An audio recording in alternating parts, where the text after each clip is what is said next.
So David asked me for my song, and I really didn't have one in mind. I just said, hey, what would be really funny? And I thought A Whole New World would be hilarious.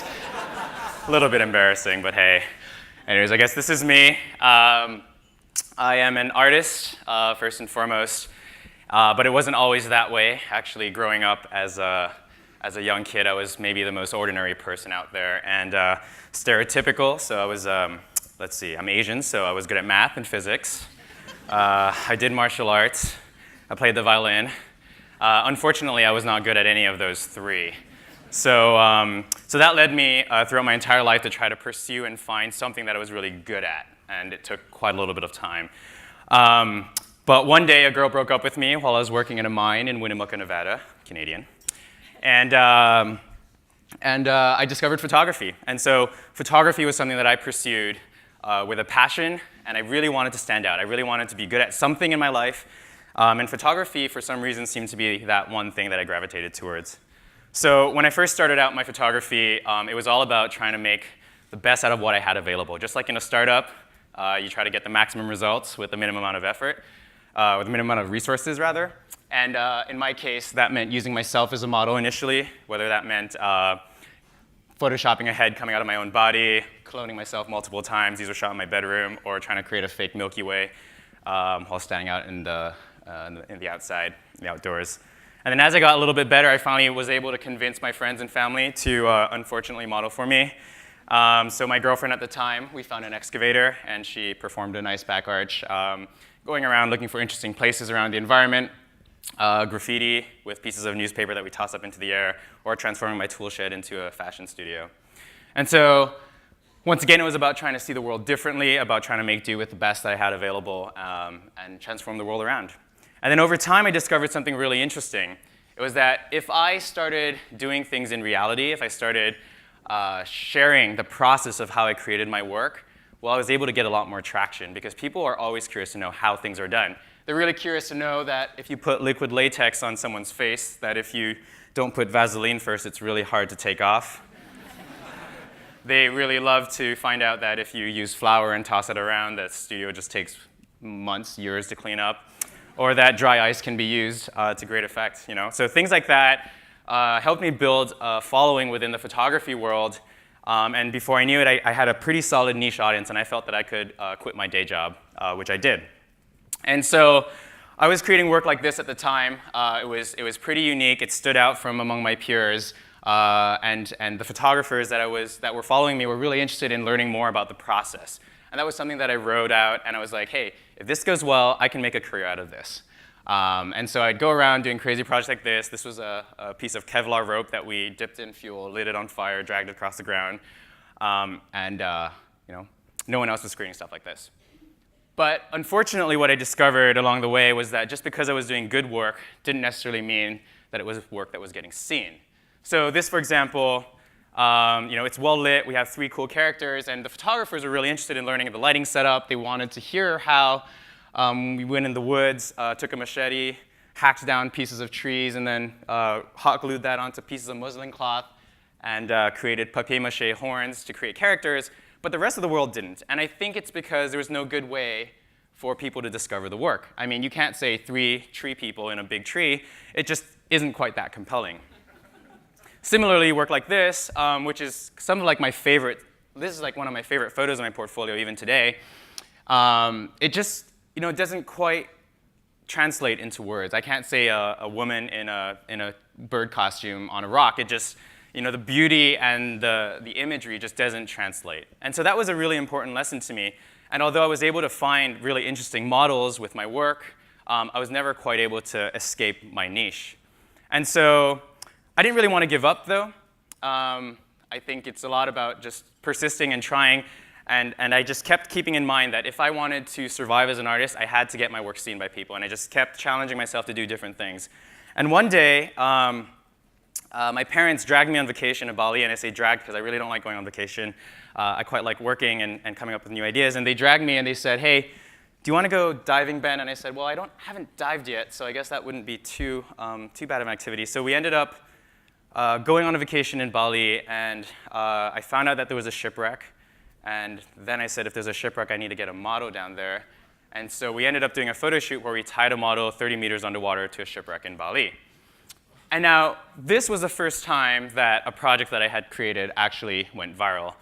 And that was a very interesting moment for me, because the photograph wasn't any better than any photos that I had taken in the past. From a technical perspective, it obeyed the same rules. It was well lit. The colors were very vibrant. Composition was great. But what was really unique about the project was that it finally had a title. In a single sentence, even without looking at the photograph, it was something that people could engage with and get curious about, right? And so if you think about what makes a good headline, I've always thought that if you can pick a girl up in the bar, or boy, with an interesting sentence, that would really be the first step to creating a project that had the chance of being shared. So I took that same idea and I reapplied it a few different times in a few different iterations. This time we put a superhero on the edge of a 30-story skyscraper. Same idea. It has a title. Whether you like the photograph or not, whether you think it's great or horrible, it really didn't matter, because now people were talking about it because it was easy to summarize. Did you see what that guy did? He put superheroes on the edge of a 30-story skyscraper. And the fact that it had a little bit of a digital look to it, the fact that the harnesses were photoshopped out, all these pieces, all these components really just added to the discussion. And so in many ways, these projects were just conversation starters. And that was something that was really good. And so the first lesson that I wanted to share with you guys today is that virality really lies in the headline. If you want a project to be shareable, have a good headline for it. Websites like BuzzFeed, Upworthy, all these guys, they'll put 30 different headlines through their machine to get the optimal one that will perform. And it's really weird because you never quite know which ones are going to work out. Now, a good example of how important the headline is this project that I did here. So these guys hired me to take some portraits. They wanted black and white portraits of their employees showing off their guns so that they could print them really large in their gym. And so it's like the CEO, that's his wife, that's a director of marketing. And so you guys can look like this too. And all it really took was a rain machine that we made out of PVC pipes and garden sprinklers, right? And so when I launched this, I was like, oh, this is the coolest trick ever, and I named it like the $50 trick to epic portraiture. But the problem is, it turns out that only photographers care about the $50 trick to epic portraits. The rest of the world doesn't.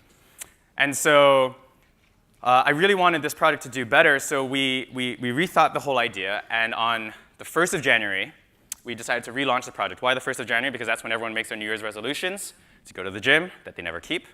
And we made it more, not so much about the photographs, but about the transformation of what it was like to go from ordinary to extraordinary, right? And we renamed this Ordinary People Hollywood Budgets. At the end, the results were completely different, because it was all about, once again, kicking off that discussion. Should you go to the gym? Should you just hire a photographer?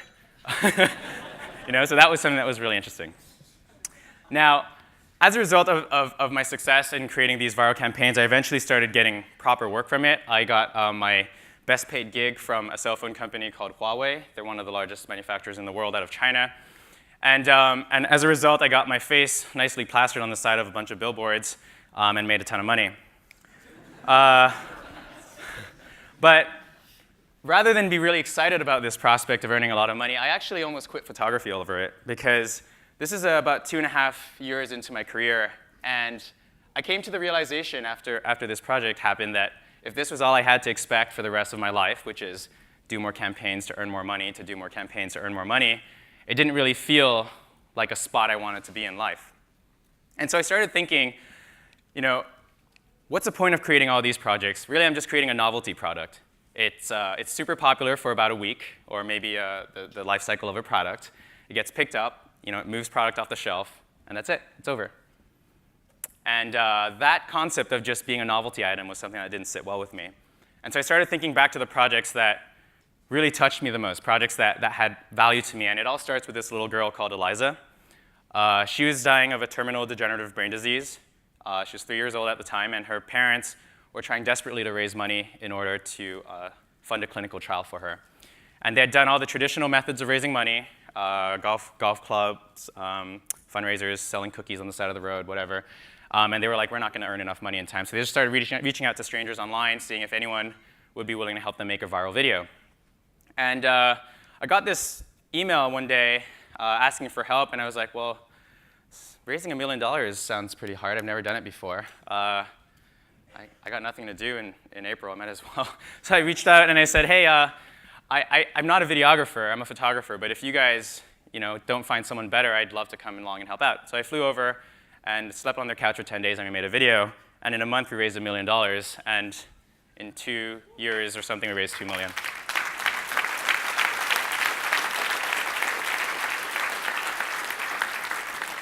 So Eliza got treated just 1 year ago, and this project's still the one that's dearest to my heart.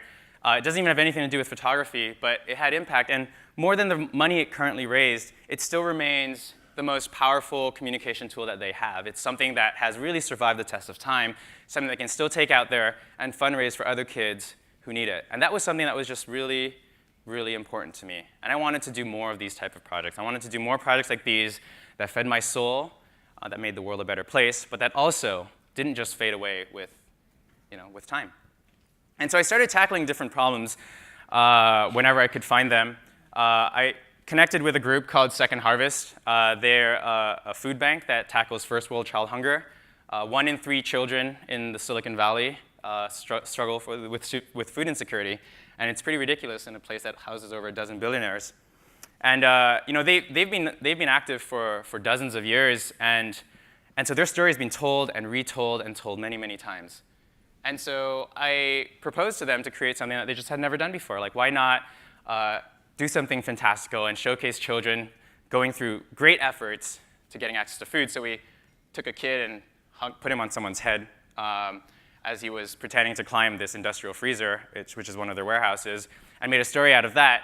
And as a result, the campaign, because it was created in such a different way, helped prompt a brand new conversation getting reshared by people like George Takei and Sheryl Sandberg, because it gave them a new opportunity to talk about something that they cared about in a completely different way. Right? So that was something that wasn't just about creating a novel item. It was something that had meaning.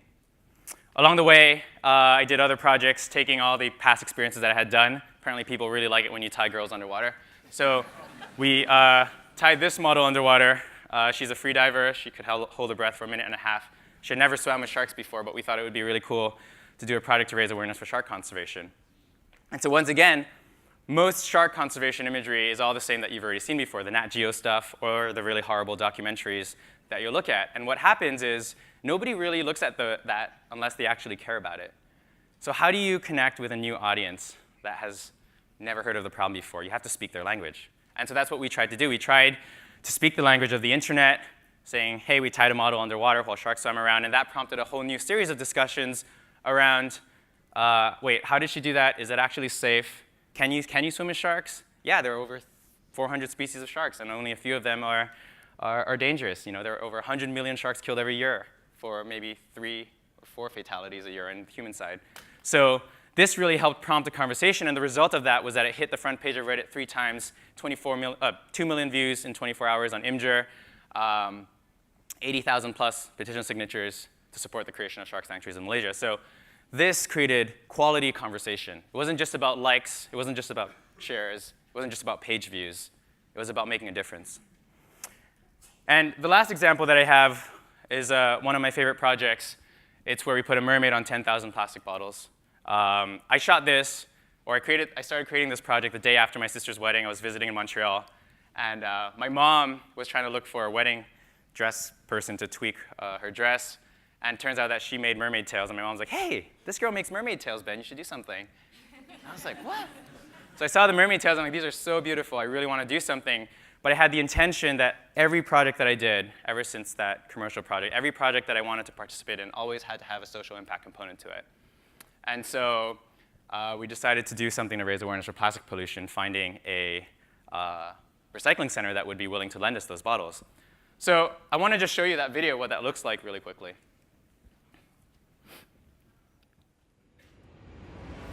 How do you get people to talk about something that is ordinary, ugly, and boring? I wasn't too sure, but from experience, I know that the internet loves to see things that are extravagant, unique, and different. So applying that same concept to plastic bottles, having 10,000 of them seemed like a great start at making something ordinary into something extravagant. With more plastic than fish in the sea scheduled for 2050, it made sense to add an ocean component to the project. A sea of plastic was interesting and sad, but it needed something unique and beautiful to truly stand out. What more unique and beautiful to represent the ocean than a mermaid? And so with the help of a waste management center called Tamara and a local artist called Cynthia, we ended up with 10,000 plastic bottles that came in a 50-foot truck, along with a beautifully designed, handmade mermaid tail. This unexpected combination, I felt, had the potential to be something truly different. So with all three components to make things shareable, the extravagant, the unique, and the different, I felt like we had all of the ingredients necessary to create something that could potentially make the boring topic of plastic pollution more shareable.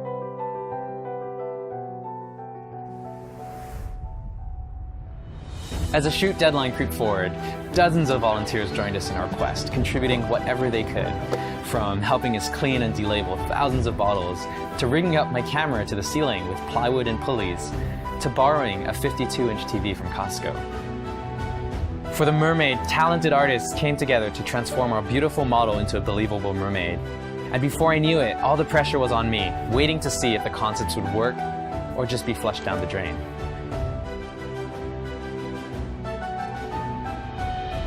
As the day flew by, volunteers worked tirelessly, pushing bottles around, collecting them, organizing them by color before tossing them right back out onto the floor to create a new set of patterns that some crazy photographer had told them to do. Slowly but surely, an extravagant, unique, and different series appeared, just like I had hoped. But deep in the back of my mind, one nagging thought remained. How much difference could a series like this possibly make in encouraging people to stop using plastic bottles? Honestly, I'm not sure, but I guess I'm about to find out. So this video currently stands at 35 million views on Facebook. And the interesting thing about it is that it wasn't just a huge curve that just tapered off into nothingness, as most viral hits. It's one that keeps coming back over and over again. Why? Because it tackles an issue that's not going away, right? And so we live in a world these days where everyone wants to make a difference. If you look at the statistics, I'm sure you guys are all familiar with statistics, the millennial generation, the Generation Z, everyone wants their life to mean something. And what happens if you start thinking about social impact is that you're able to create a higher quality type of engagement. Now, sure, it's not to say that viral content isn't important. That's super important, right? Because you need to move product off the shelf. You need to keep your brand present. But ultimately, if you pursue virality, you're only going to get novelty, and novelty fades with time. But if you want to pursue legacy, you need to have virality. But then you actually have something that will stand the test of time. So I hope you guys will do that. Thank you.